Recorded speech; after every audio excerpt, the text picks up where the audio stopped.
Hi, this is Nick from PrimeLoops.com. Today I'd like to focus on an important effects device, the Reverb unit.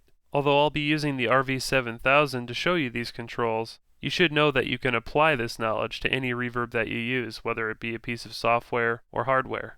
So let's get started. The first thing about reverb and many effects in general is that it can be set up in your chain in a couple of different ways. The first way is to create it as an insert effect. Insert effect means that you're putting the effect directly after the device that you want it to affect. For instance, I have this vocal sample from our Rasta Vocal Samples pack, and if I want to apply some reverb to it as an insert effect, in Reason all I have to do is right click and go to Create and then RV7000, and now it's set up as an insert effect. Now when you set up reverb as an insert effect, the first parameter that you should be looking at is the dry-wet parameter here. Almost every reverb has this parameter, and it's very important because it allows you to balance out the dry or unaffected sound and the wet or effect sound to get the proper mix of elements in your track. For instance, the RV7000 loads up by default all the way wet, so you'll only hear the affected version of the sound if I play this vocal sample back. Conversely, if I drag the knob all the way left to the dry setting, you won't hear any reverb. Versatile sound! And of course, if I let this keep playing on a loop and adjusting the dry-wet setting, you'll hear the balance change between the affected version and the dry version. Versatile sound! Versatile sound! Versatile sound! Versatile sound! Now the other way to create an effect like this, I'll just go ahead and delete this one for now, is to create it as a send effect. A send effect simply means that you're hooking it up to a mixer. Most mixers have what you call sends and returns, which are specific audio outputs and inputs that interact with effects devices and which allow you to mix one effect on multiple tracks. So for instance, if I right click here on the mixer in Reason and create an RV7000 again, this time as a send effect, you can see up here in the returns list I now have RV7000, and it's associated with return 1, which in itself matches up with send 1 on each of these mixer channels.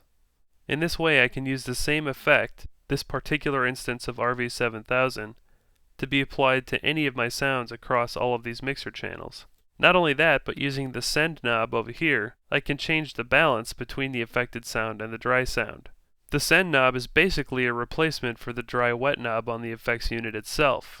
So when you're using a reverb as a send effect, make sure to keep it all the way wet. So if I play the loop back up here and manipulate the send amount, you'll hear the sound change in a similar fashion to how it did when I was simply tweaking the dry-wet balance back when we created the reverb as an insert effect.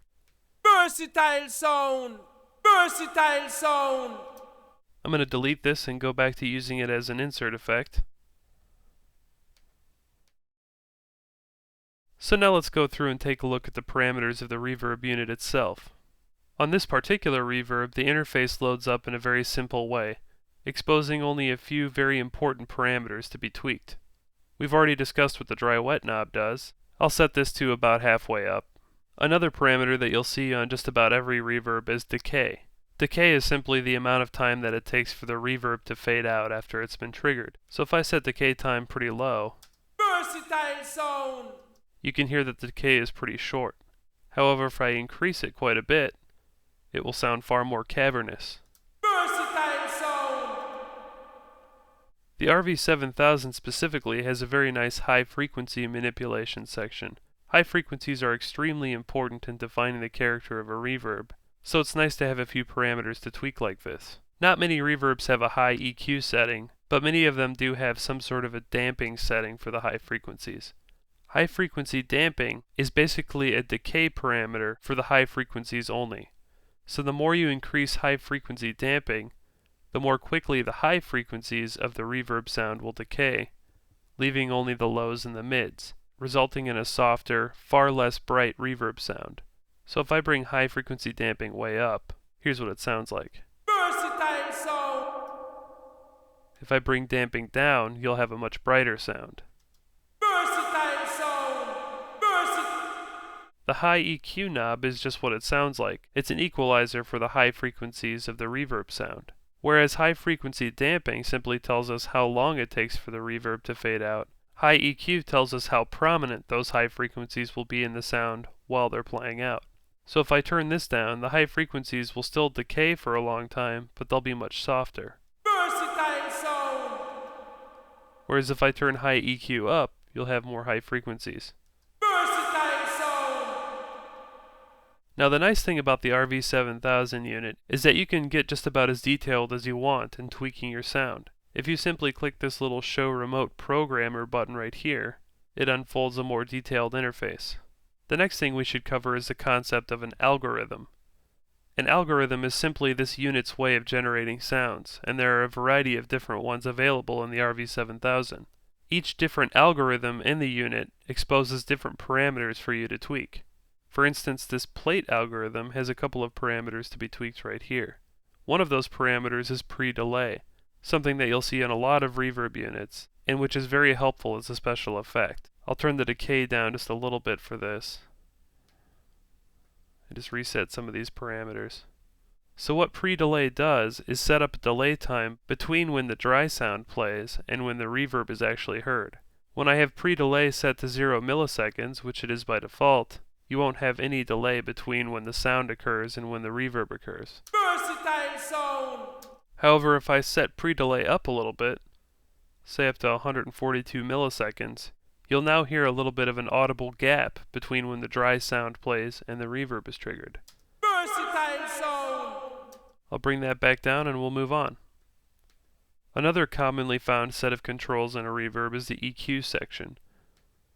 In the RV7000 it looks like this. You have two bands, it's just a shelf EQ, where you can define what the low frequency is and how loud that particular frequency goes. So for instance, if I set my low frequency up a lot, and then bring the gain down a little bit, you can see that I'm now rolling off most of the low frequencies in the reverb sound. Also take note that this EQ only affects the reverb itself. It doesn't affect the dry sound that's coming into it. And the second band of the EQ is actually fully parametric.